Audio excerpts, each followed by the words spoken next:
Hello दोस्तों, मैं हूं महेश देशमुख और आप देख रहे हो डीसीबी बायोलॉजी चैनल। और दोस्तों, हम लोग आज आपके लिए लेके आए हैं कुछ खास अनाउंसमेंट। बहुत सारे बच्चे मुझे मिलते हैं दोस्तों और पूछते हैं की सर मी बोर्डाचा अभ्यास कधी सुरू करू, सर मी बोर्डाचा अभ्यास कधी सुरू करू। आणि खूप पोरं कन्फ्युजन मध्ये असतात की मी नेमका कधी अभ्यास सुरू करू। तुमच्यापैकी ऑलमोस्ट मुलं है ना, आप में से ऑलमोस्ट बच्चे क्या कर रहे हैं दोस्तों, नीट की प्रिपरेशन कर रहे हैं। किसकी प्रिपरेशन कर रहे हैं आप? नीट की प्रिपरेशन कर रहे हैं या फिर जेडबलई की प्रिपरेशन कर रहे हो, या फिर कुछ बच्चे ऐसे होते हैं वो सीईटी का प्रिपरेशन कर रहे हैं ना। और आप सबके मन में यह सवाल आता है कि भैया मैंने बोर्ड की स्टडी कब शुरू करनी है ना। तो बच्चों यार, 11th में आपने जब एडमिशन लिया अलग अलग कॉलेजेस में, क्लासेस में, तो आप लोगों को एक एक दौड़ता हुआ झुंड दिखाई दिया, है ना। और वो दौड़ता हुआ झुंड किधर दौड़ रहा था? नीट जेडबलई सीटी की तरफ। आप किसको भी पूछो क्या कर रहा है, भाई मैं नीट कर रहा हूं। क्या कर रहा है? जेडबलई कर रहा हूं। क्या कर रहा है? नहीं भाई अपने को तो सीटी करना है, नीट तो नहीं होगा अपने से, वगैरह वगैरह। कोई बच्चे के मुंह से आप ये नहीं सुनोगे कि मैं एचएससी में हूं। फिर 2 साल दौड़ते हो। कुछ बच्चे तो ऐसे होते सिर्फ दौड़ने का नाटक करते हैं। आप में से भी बहुत सारे लोगों ने यही किया होगा कि पूरे 1.5 साल आपने डाल दिया है नीट की प्रिपरेशन के नौटंकी में, या जेडबलई के प्रिपरेशन के नौटंकी में, या फिर सीईटी के प्रिपरेशन के नौटंकी में। मैं सबको नहीं बोल रहा हूं, लेकिन मोस्ट ऑफ द स्टूडेंट यही करते हैं।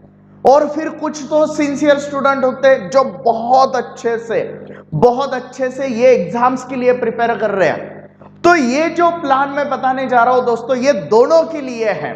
दोनों के लिए, जिन्होंने इसकी पढ़ाई की है उनके लिए भी है, क्योंकि वो अब टेंशन में है कि यार मेरे को आता तो सब है, लेकिन बोर्ड एग्जाम में मैं आंसर कैसे लिखूं।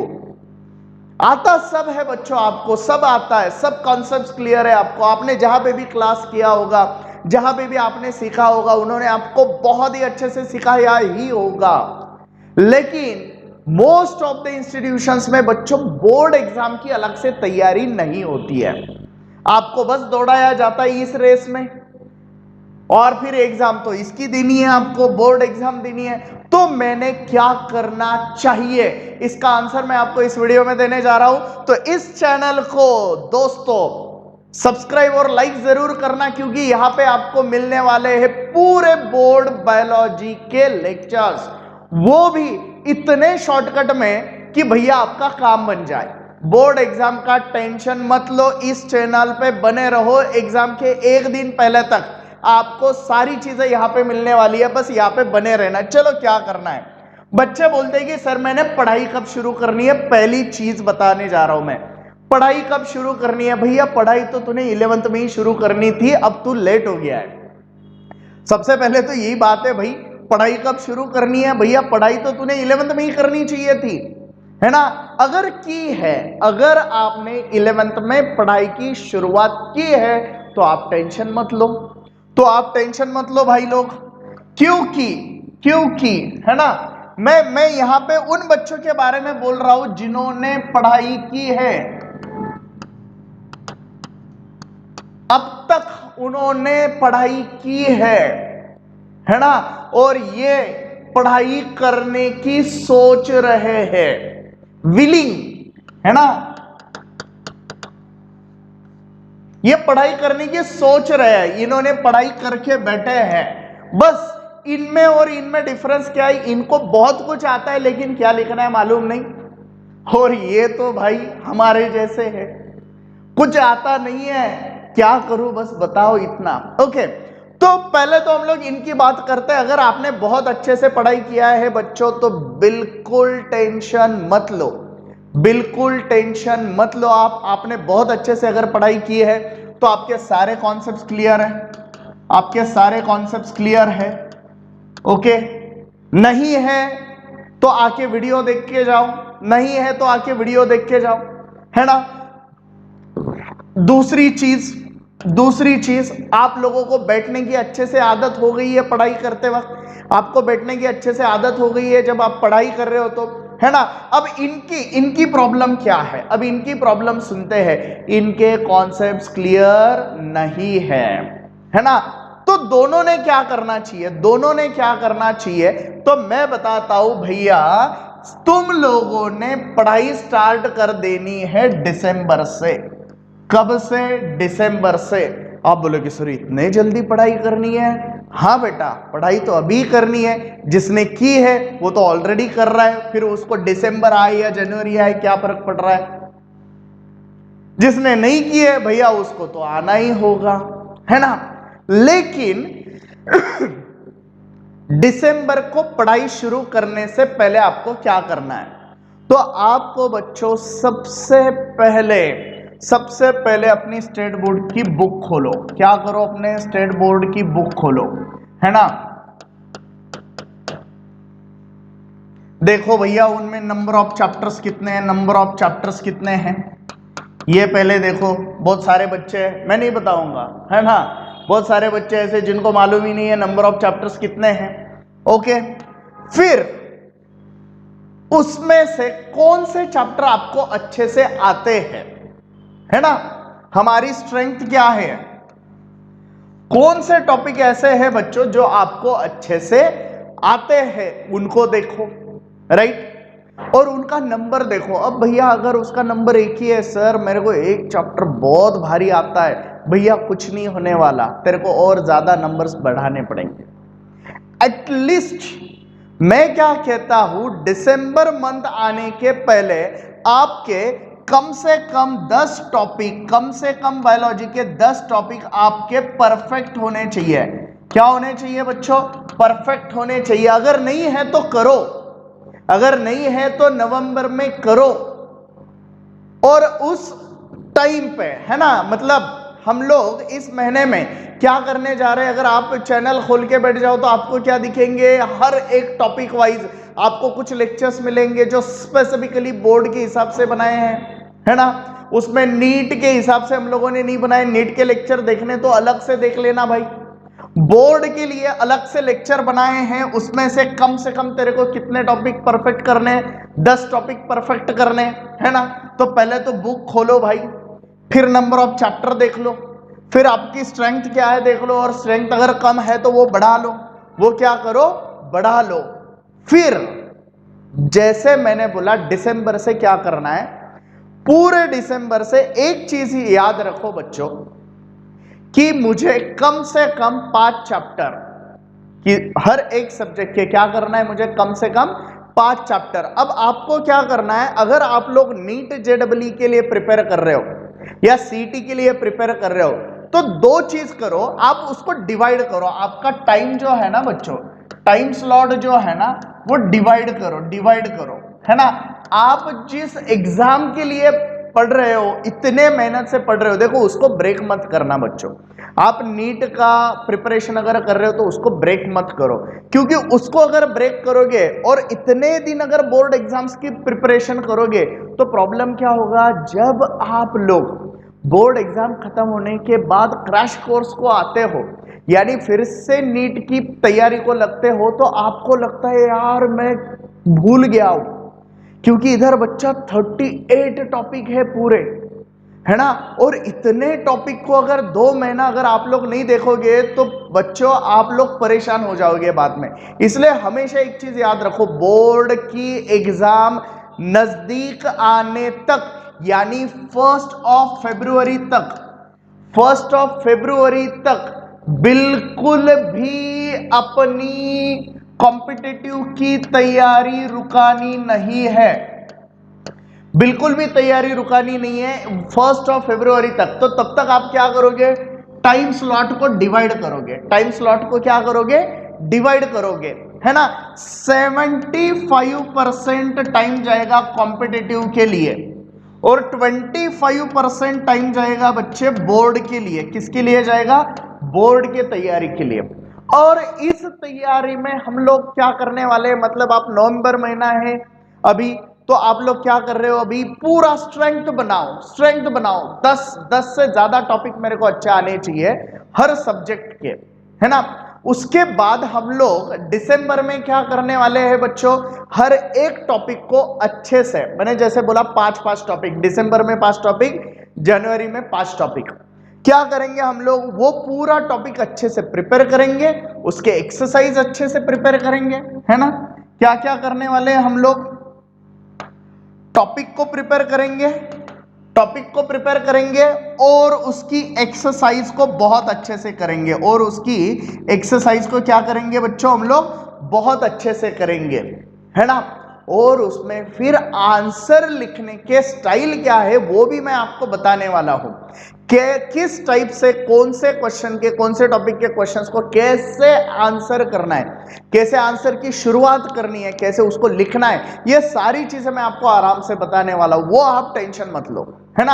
आप जैसे एक वीडियो आता रहेगा, आपको वो सारी चीजें समझती रहेगी, है ना। और फिर जब जनवरी खत्म होगा, जनवरी जब खत्म होगा तो 1 फरवरी से पूरा डेडिकेटेडली हम लोग पढ़ाई करेंगे बोर्ड की, पूरा डेडिकेटेडली। लेकिन तब तक भैया हमारे सारे टॉपिक प्रिपेयर हो जाने चाहिए, एटलीस्ट 90% टॉपिक। और वो भी कैसे, पूरा टाइम देना है क्या, नहीं, टाइम स्लॉट को डिवाइड करना है ना। कॉम्पिटिटिव का पढ़ाई कभी बंद नहीं करना है, वो चालू रखना है। उस एग्जाम्स के लिए, नीट जेडब्ल्यू के लिए कितना टाइम देना है, 75%, और 25% टाइम किसको देना शुरू कर देना है, बोर्ड एग्जाम के लिए। अब बच्चों आप बोलोगे सर फिर मैंने बोर्ड का एक चैप्टर पढ़ा, अरे भाई सिलेबस तो वही है ना। चलो मान लेते हैं आपने क्या किया, आपने रिप्रोडक्शन टॉपिक पढ़ लिया, ऐसा मान लेते हैं, तो भैया उसके एमसीक्यू भी सॉल्व कर लो उसी के साथ नीट के लिए।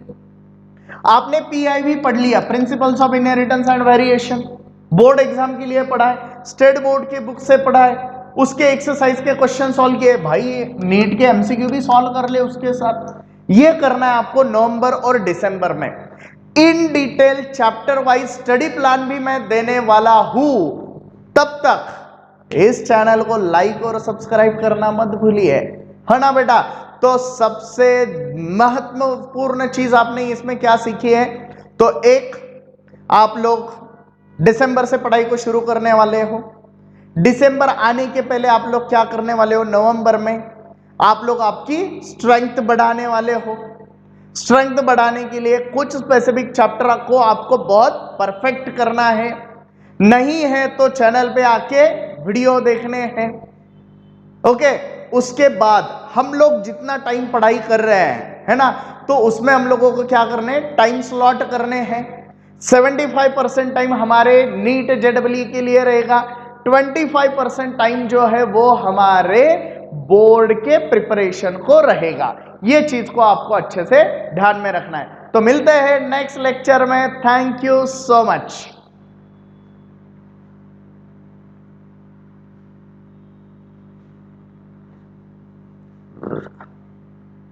हेलो दोस्तों, मैं हूं महेश देशमुख और आप देख रहे हो डीसीबी बायोलॉजी चैनल। और दोस्तों आज मैं आपसे कुछ खास बात करने यहां पे आया हूं। अगर आप लोग 10th स्टैंडर्ड में हो और आपका अभी दिवाली वेकेशन खत्म हो चुका है और आपको भी टेंशन आ रहा है, यार एग्जाम्स एग्जाम्स एग्जाम्स एग्जाम्स, और मैंने एग्जाम के लिए कैसे प्रिपेयर करना चाहिए, मैंने ऐसी कौन सी चीजें करनी चाहिए जिसकी वजह से मुझे मार्क ज्यादा मिले, बायोलॉजी का यानी साइंस 2 का मैंने कैसे पढ़ाई करना चाहिए, कैसे उस पर ध्यान देना चाहिए, ये अगर आप जानना चाहते हो तो इस वीडियो पे बने रहे, मैं आपको बताने वाला हूं बहुत ही इंपॉर्टेंट चीजें।